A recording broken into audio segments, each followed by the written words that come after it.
everybody and welcome back to episode 34 of my Let's Play of, never say this right, Torment Tides of Numenera? That part I can never say correctly. Okay, I believe last time we had a little gut chat with this dude and we failed to beat him, I believe. So I believe we need to rest to fight him. To action! To action! Okay, where are we going? So we're here, so we need somewhere to rest. Ah, but the trouble is I can't rest because last time I rested, somebody else got murdered when I rested, so I'm kind of stuck. Because I kind of want to beat him, because I think he would join me. Let's double check. You want a job done right. Let me just double check. Heavily muscled, where did I see you go with the dark curly hair? Want to challenge you again? Recast speed. Block the punch and strikes back. We don't have any of this, do we? No, we don't have any speed. Flinch. I think he's going to be a really good fighter on that side. Unless I risk it and hopefully no one gets killed again. If they do, I might just reload it. Okay. Where did we sleep? Oh, the people who believe I'm a god. The fifth eye. That's the circus, isn't it? That way, I believe. Here comes If it ends up doing that, I'll have to just leave him for now and try to remember for later on. Yes. That's where he came in. Irissa, whatever his name Yes. is. Yes. Yes.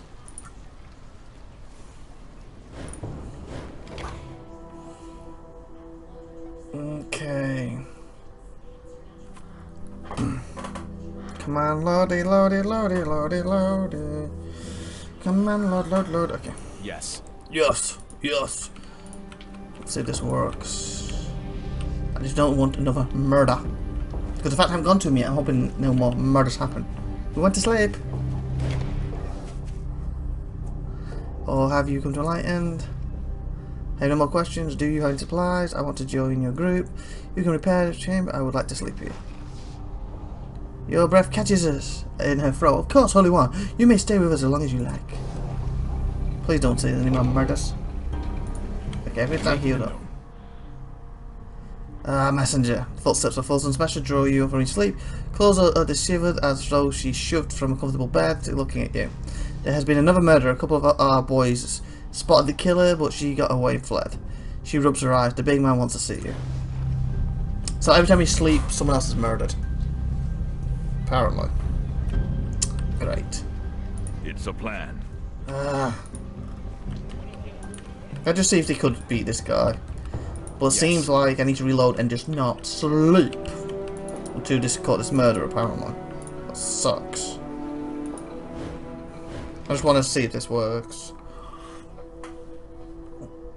Okay. Come on, come on, come on, come on. All right.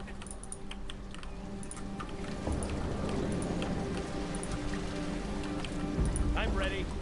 I'm always ready.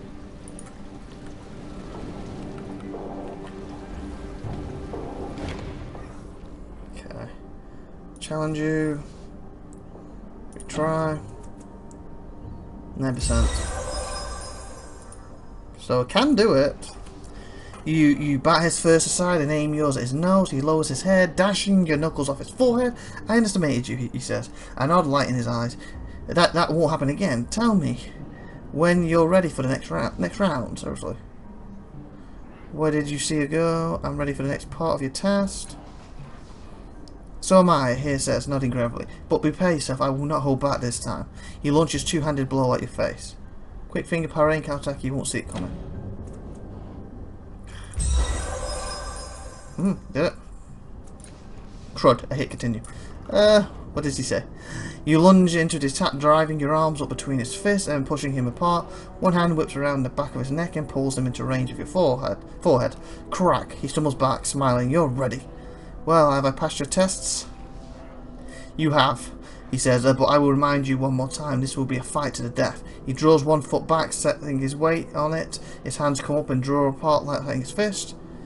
Yes. And this is the one I'm going to fail, bet you.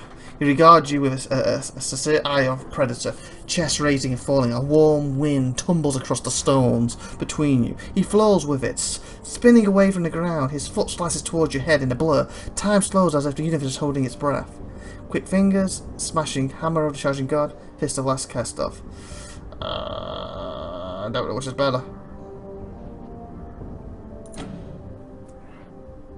Oh, we did it. You lunge beneath his scrawling foot and slam your fist into his throat. He tumbles gracefully to the ground, choking. Time resumes flowing through you, and you feel some of Arden's inhuman speed melding with your own reflexes. You have won, Arden says, when he regains some of his breath. Finish it. And rob this world of your talent? Never. I'd rather see you living with the knowledge that I beat you. Snap his neck. Wow. Cast off permanent speed +1, maximum speed. Pull is now 8. Obviously, living knowledge I beat you.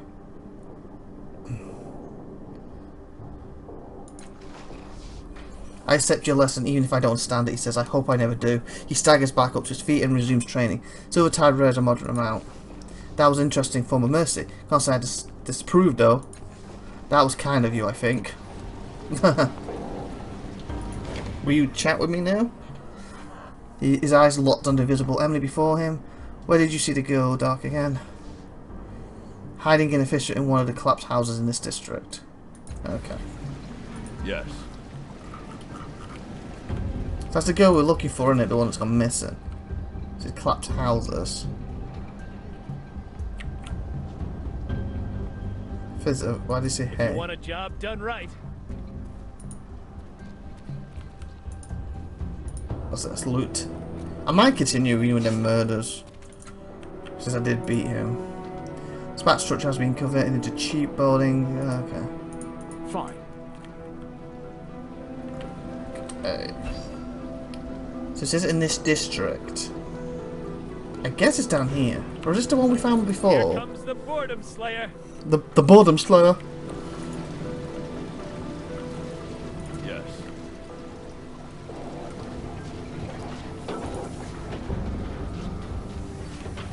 Sure.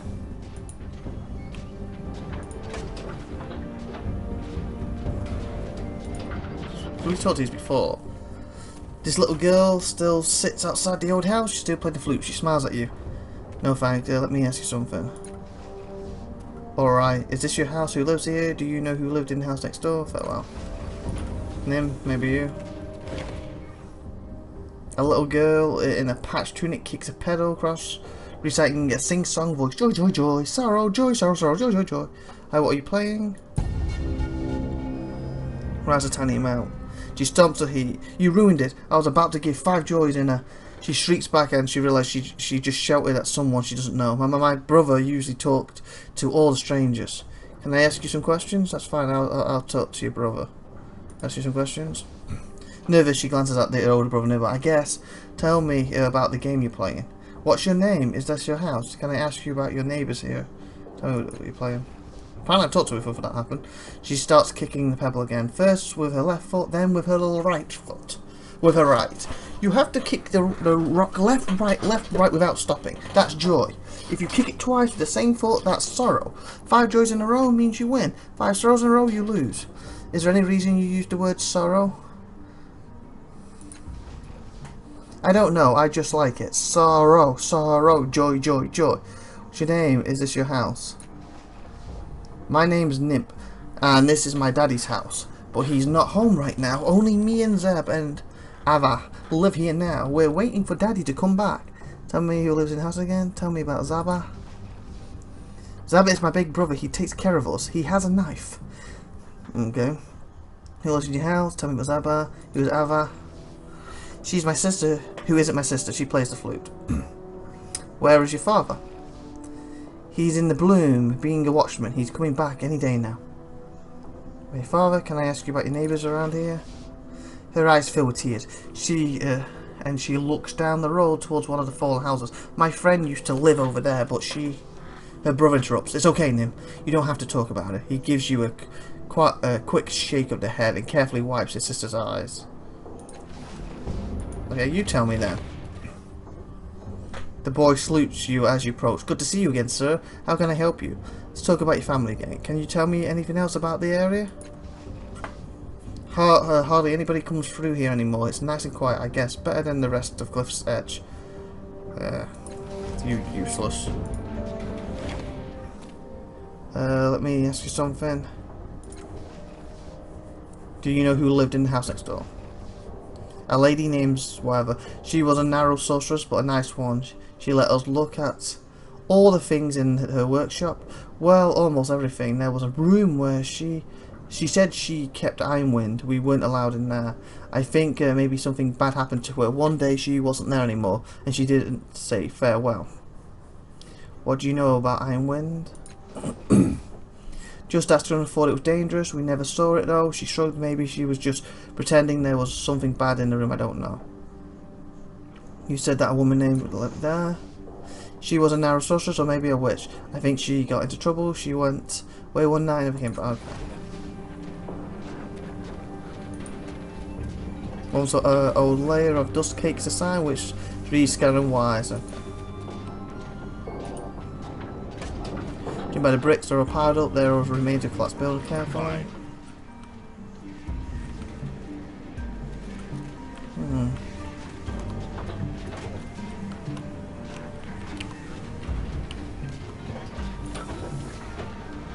And the house. Okay, so can't be one of these. Trying to make a look at you. Action! Here I come! This house is running across. Intoxicated woman. Is that the fifth item? Turns underbelly. Look out below! Okay, we gotta find this murderer. Sideways! Happy to help.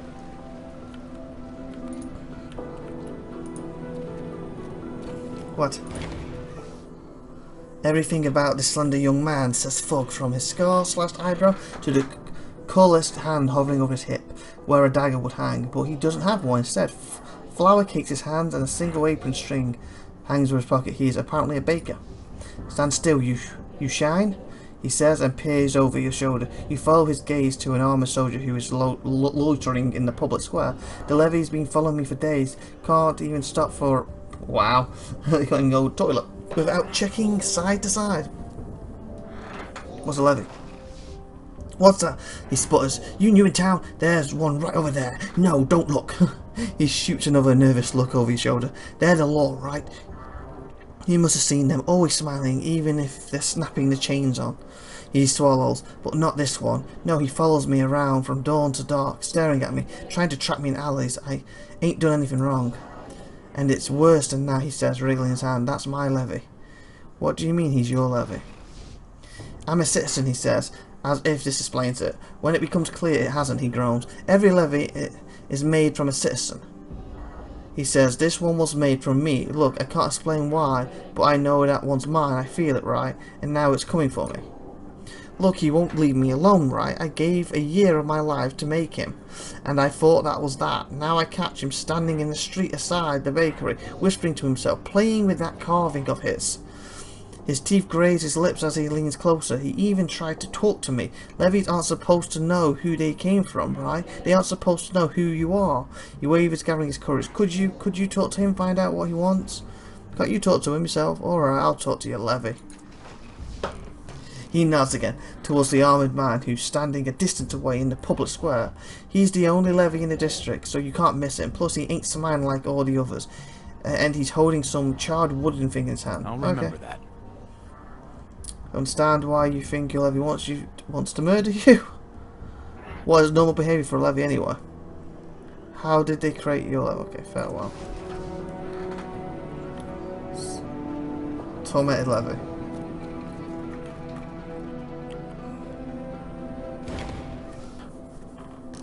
The face of the armoured man is oddly generic, almost as if it was designed to be forgettable. His lively marks, or levy marks, have him as a soldier in the service of Saigo's Cliffs, a levy. The word comes easily to your mind. He stares past you, turning a small charred object over and over in his hand, whispering to himself. His over-large eyes are red, wet and haunted. He appears to be looking for someone, and having spoken to Fizzin, you can imagine who. The aura of shame around him is so powerful that he can practically taste it. You can. Fizzy sent me to find out why you're following him. What are you holding there? He says, then grimaces as through words hurt him. I'm holding my shame. His hands unfold, one bloody soot-covered finger at a time. A crudely made wooden bird lies there, painted in pink and pale blues, and charred around the edge. Fizzer sent me to find out why you're following him. The bird represents your shame? It represents? No, this is my shame, and I'm holding it, he swallows. I can't pull it down. What does the wooden bird you're holding represent again? It's shame and it's mine. Fizzy sent me to find out why you're following him. Yes, he says.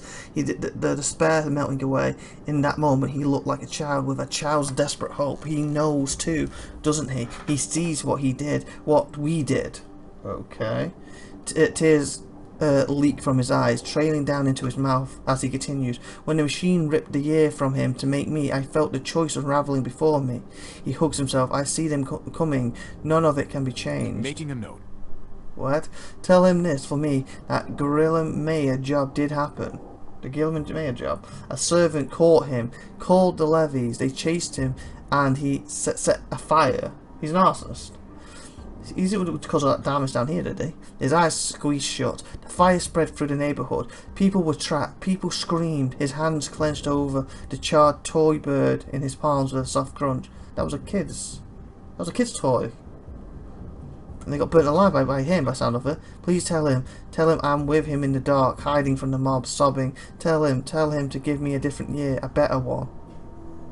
So basically, when you lose a year of your life, he gave the year when he basically accidentally or on purpose murdered a bunch of kids. What kind of year do you want from him?